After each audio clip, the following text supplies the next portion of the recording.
గాంధీజీ గారు చాలా గ్రేట్ మామ. చాలా మంది తెలిసి తెలియక వాళ్ళ మాటలు విని వీళ్ళ మాటలు విని ఎస్పెషల్లీ బీజేపీ వచ్చిన తర్వాత చాలా ఎక్కువైపోయింది గాంధీజీ గురించి యాంటీ ప్రాపగాండా చేయడం అనమాట.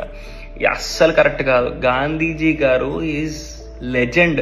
అంటే మీరు ఎవరు ఎగ్జాంపుల్ తీసుకోండి, మీ ఫేవరెట్ ఎవరు థింకర్ ఉన్నా సరే, నా ఫేవరెట్ సర్దార్ వల్లభాయ్ పటేల్ గారు, ఆయన ఫేవరెట్ కూడా గాంధీ గారు. One of my favourite Gandhi.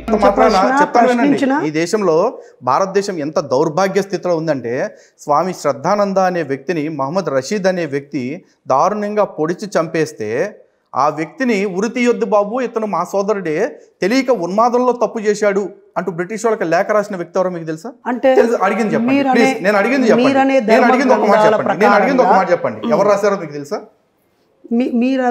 ఆ లెటర్ ఎవరు రాశారో మీకు తెలుసా? ఆ లెటర్ ఎవరు రాశారో మీకు తెలుసా? మహాత్మా గాంధీ రాశాడు.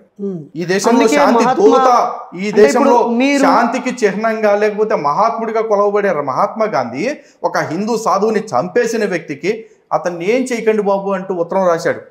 మహాత్మా గాంధీ అన్యమతస్థుడు లేకపోతే ఒక ఉన్మాదం తలకబట్టినోడిని